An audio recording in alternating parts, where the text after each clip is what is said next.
Esta historia de terror está basada en horrores reales. Y no, lo que da miedo aquí no son los fantasmas. Muy buenas a todos y bienvenidos una vez más a mi canal. Yo soy Chelo y esto es Moonlight Books y en el vídeo de hoy toca reseña y vamos a hablar de El reformatorio de Tananarive Due. Este libro llevaba ya tiempo apareciendo en mi cuenta de TikTok, en todos los creadores de terror en habla inglesa que sigo, y me llamaba muchísimo la atención porque no sabéis en cuántos de sus tops de mejores lecturas del año pasado apareció, y al fin lo ha publicado la biblioteca de Carfax, así que bueno, voy a contaros un poquito de qué va esta historia.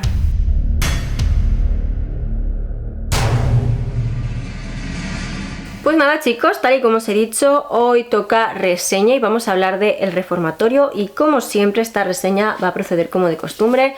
Os voy a leer la sinopsis, voy a haceros un breve resumen sin spoilers de lo que sucede aquí y luego os daré mi opinión.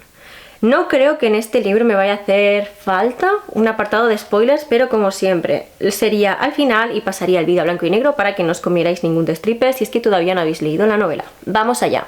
Es junio de 1950 en Greystown, Florida, una zona en la que siguen vigentes las leyes Jim Crow, donde los niños negros ven espectros y sobre todo en verano. El reformatorio está plagado de ellos, y cuando envían allí a Robbie Stephens por darle una patada a un chico blanco, los fantasmas lo acosarán para que los ayude, aunque el reformatorio es un lugar donde los vivos son más peligrosos que los muertos. Bueno, yo leí esta novela justo después de haber leído Beloved de Toni Morrison y creo que es el complemento perfecto para la lectura de Beloved porque tratan temas muy parecidos. Así como Beloved se centra en, bueno, todavía está vigente la esclavitud y nos encontramos con una madre que consigue escapar y liberar a sus hijos. Aquí la esclavitud ya ha sido abolida, pero eso no significa que el racismo, la discriminación, el odio racial no sigan vigentes. De hecho, estamos en plena época del Ku Klux Klan. Nos encontramos en Greystown, donde Gloria vive con su hermano Robbie. Su madre murió y su padre tuvo que huir porque lo estaban persiguiendo. Y bueno, llevan una vida normal, hasta que un día Robbie acaba dándole esta patada a un chico blanco que se estaba propasando con su hermana, y por este hecho tan sencillo acaba siendo enviado a un reformatorio durante 6 meses. A partir de este momento vamos a tener dos vertientes en la historia. Por un lado tenemos la historia de Robbie en el reformatorio, cómo va a intentar sobrevivir allí dentro, cómo va a intentar hacer amigos y cómo va a empezar a ver fantasmas. Y también tenemos la historia de Gloria fuera del reformatorio, en la que vamos a ir viendo cómo ella va a intentar por todos los medios apelar a la justicia para sacar a su hermano de allí. La cuestión es que sí, hay fantasmas, sí, los fantasmas van a intentar que Robbie haga ciertas cosas, pero los fantasmas no son lo peor que se va a encontrar allí dentro, de hecho, ni siquiera de lejos.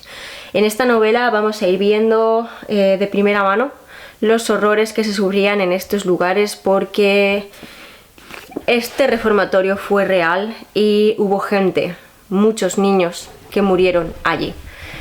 Es una historia dura, no voy a mentiros, es una historia en la que somos testigos de muchísimas injusticias, de castigos desmedidos para ofensas que ni siquiera merecían un castigo. O sea, que un niño le dé una patada a otro es normal en los niños. Desde luego que no es, pues bueno, a lo mejor puedes castigar al niño 2 días sin salir o algo así, obligarle a pedir perdón aunque considere que ha hecho lo correcto, como era el caso, pero mandarlos 6 meses a un reformatorio donde los niños están muriendo, donde se los está azotando, y eso que ahora mismo en esta época ya era ilegal, es bastante desmedido. Bueno, tenemos en esta novela un narrador en tercera persona que tiene el foco principalmente en Robbie y en Gloria. Entonces, dependiendo de en qué parte de la historia estemos, pues bueno, se centra en el punto de vista de uno o de otro. Además, es un narrador que se siente muy íntimo porque está metido dentro de sus cabezas totalmente y es consciente de todo lo que pasa por sus cabezas, por sus corazones, de todo lo que sucede en su vida, de cómo les afecta, de cómo los hace sentir. Y claro, son personas que no están en situaciones muy agradables en este momento, desde luego, que están sufriendo las injusticias causadas simplemente por el color de su piel. Y es duro porque, bueno, estos dos niños ya nacieron libres y nacieron con padres que además luchaban contra las injusticias. Entonces son niños que no están acostumbrados a bajar la cabeza y fingir que no está pasando nada, sino que están acostumbrados a levantar la voz, y esto les va a traer problemas en este mundo tan terrible en el que les ha tocado vivir. El narrador hace un trabajo brillante, la verdad, nos mete de lleno en esta historia, nos hace empatizar muchísimo con ellos, nos hace ser partícipes de todos sus sufrimientos, y creo que es un muy buen narrador escogido, pues este narrador en tercera persona. Con respecto a los personajes, tenemos a dos personajes principales, que son Robbie y Gloria, estos dos hermanos. Gloria es un par de años mayor que Robbie, y nada, simplemente son dos niños que cargan con el peso de la muerte desde muy pequeños, porque su madre murió de cáncer y encima fueron abandonados por su padre porque a su padre lo estaban persiguiendo, y en fin, sabemos lo que pasa cuando en aquella época un grupo de blancos perseguían a un negro. Total, que tuvo que huir, y los niños están, pues bueno, en ese pueblo, cuidados por otros adultos, cuidándose ellos mismos y demás. Son dos niños que se han tenido que hacer a sí mismos, son dos niños que son conscientes plenamente de las injusticias que están viviendo y de las diferencias que se dan entre las personas de distintas razas, y que no están conforme con ello, pero que tienen que esforzarse por pasar desapercibidos porque saben que las consecuencias pueden ser nefastas. Entonces creo que son dos niños con un trasfondo muy bien construido, son dos niños que desde pequeñitos no lo han tenido fácil, y todo ese sufrimiento que les ha obligado a hacerse a sí mismos, pues bueno, los ha llevado a ser estos jovencitos que son ahora. Ruby además tiene esta habilidad, y es que es capaz de ver fantasmas, habilidad que va a despuntar totalmente en el momento en el que entre en el reformatorio. Ellos son nuestros personajes principales, pero dentro de ambas tramas obviamente hay más personajes.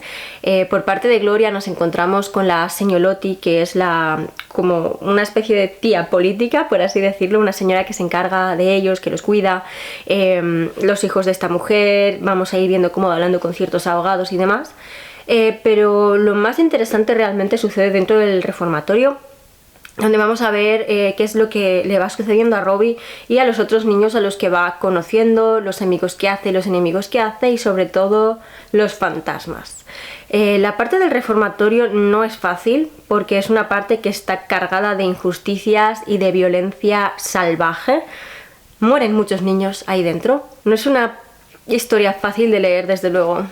La portada parece gratuita, pero tiene mucho que ver con la historia, si lo leéis ya me diréis, con estos fantasmas y con cómo son capaces de interferir con los vivos que son capaces de verlos. Una vez dentro del reformatorio, cuando Robbie empieza a ver fantasmas, todo el mundo se va a acabar percatando de ello y van a intentar hacer uso de esta habilidad que él tiene. Pero esto lo va a poner todavía en un peligro mayor. Y bueno, con respecto a la trama, todo empieza un día normal, cuando por desgracia Robbie acaba dándole esta patada al chico blanco, lo que va a hacer que termine con sus huesos en el reformatorio. Y una vez dentro, básicamente lo que vamos a ver es cómo él intenta sobrevivir y Gloria intenta sacarlo de allí, y cuando ve que por medios legales no va a haber forma de conseguirlo, vamos a presentar este plan de huida. Casi nadie ha conseguido huir de ahí. La cuestión es, ¿será Robbie capaz de lograrlo? Es una historia que de verdad os aseguro que vale la pena. Las descripciones y la atmósfera que se crea es bastante atípica de una historia de terror, porque estamos en un lugar en el que hace eminentemente calor, ¿no? Es soleado, es caluroso, tenemos los bosques, los lagos, los ríos, y parece como muy idílico, pero lo que está sucediendo es tan terrible que se nos empaña esta imagen tan, no sé, de ensueño del lugar, con toda la sangre que se está derramando y con toda la injusticia. Es una novela que tiene parte histórica, ¿no? ambientada o localizada en un momento muy concreto de la historia de los Estados Unidos y está basada en hechos reales. Aquí en la nota de la autora ella nos dice que, bueno, Robert Stephens, nuestro protagonista, Robbie, no es un personaje real, pero representa las vidas e historias de gente real. Greystown no existe, pero el reformatorio sí. No este en concreto, sino muchos que hubieron que sirvieron a similares propósitos en los que murió mucha gente. Y hay varios personajes del libro que están basados en historias reales. Entonces sí, esta es una historia de ficción con personajes ficticios, pero todo ello está basado en una investigación real y exhaustiva que hizo la autora para poder contarnos esta historia, que al final no deja de ser algo que, con fantasmas o sin ellos, al final sucedió. Os he dicho que creo que combina muy bien con Beloved de Toni Morrison porque es como la continuación en el tiempo de lo que se nos cuenta en Beloved. Son historias muy distintas, siendo que ambas podrían encajar dentro de lo que ahora mismo llamamos gótico sureño. Tienen estilos muy diferentes. Sí que es cierto que en ambas tenemos como esta especie de historia sobrenatural que va flotando por encima de la historia y que al final tiene tanto peso en ambas. La de Beloved tiene como un toque más casi, y sé que no es correcto, pero a mí me daba muchas reminiscencias al realismo mágico. En esta no, en esta se separa bastante del estilo de este género, pero la atmósfera es parecida. Estamos en lugares calurosos, con paisajes bonitos, con comunidades de gente que se preocupan entre sí y con este componente de miedo que siempre está por ahí en Beloved, de que vengan a buscarte los esclavistas, y en el reformatorio de que venga el Ku Klux Klan o de que a cualquier blanco se le cruces, ¿no?, en la mente y decida hacerte la vida imposible, matarte o a saber qué. Aparte de la atmósfera, tenemos aquí todo el tema de la historia de fantasmas, que a mí me pareció increíble, sobre todo por el hecho de que estos fantasmas son tan reales para Robbie que durante un momento de la historia nosotros llegamos a dudar de todo el mundo. No sabemos quién es real y quién es un fantasma, exactamente igual que le pasa a Robbie, ¿no?, por ese poder que tiene. Vamos viendo cómo esta gente que ha sufrido desde pequeño el contacto con la muerte, quizás también un poco alentado por toda la historia sangrienta de esta ciudad, acaban teniendo ciertas habilidades para ver a los muertos o para predecir el futuro o cualquier cosa. Y también tenemos ciertos componentes de vudú aquí, ya que uno de los guardias del reformatorio, pues bueno, su abuela practicaba vudú y él aprendió de ella. Entonces, no lo sé, a mí me ha parecido una novela completa en ese sentido. No es fácil de leer, no es ligera de leer, no se lee rápido para nada y wow. De verdad os digo, cuando yo estaba terminando me quedaban como 20 páginas, 50 páginas o así. Estaba sufriendo muchísimo porque estaba en ese momento de la historia en el que no tenía nada claro si las cosas iban a terminar bien o iban a terminar mal. No pienso deciros cómo termina, pero si la leéis y llegáis a ese punto, vais a entender el estrés que sientes cuando estás leyendo y dices, es que no sé lo que va a pasar, no sé cómo va a acabar, si acaba mal voy a llorar muchísimo, si acaba bien voy a llorar muchísimo también, pero no lo sé. Me parece que la novela hace un buen trabajo en ese sentido, ¿no? El encubrir el final hasta el final, vaya, en fin, ya me entendéis, el llevarnos de la mano por esta montaña rusa de emociones y que no seamos capaces de predecir si todo va a salir bien o si esto va a ser una auténtica tragedia. En fin, dicho esto, a mí me ha encantado esta novela, le he puesto 4,5 estrellas sobre 5, así que si no la habéis leído todavía os la recomiendo muchísimo. Pero eso, tened en cuenta que no es una lectura fácil, es una novela cargada de memoria histórica, de trauma generacional, de crueldades, de violencia y de sangre. No se lee rápido, no se lee fácil, pero vale mucho la pena. Y nada chicos, hasta aquí llega esta reseña. Decidme en los comentarios si ya habéis leído el reformatorio y qué os ha parecido, o si después de la reseña os han entrado ganas de hacerlo.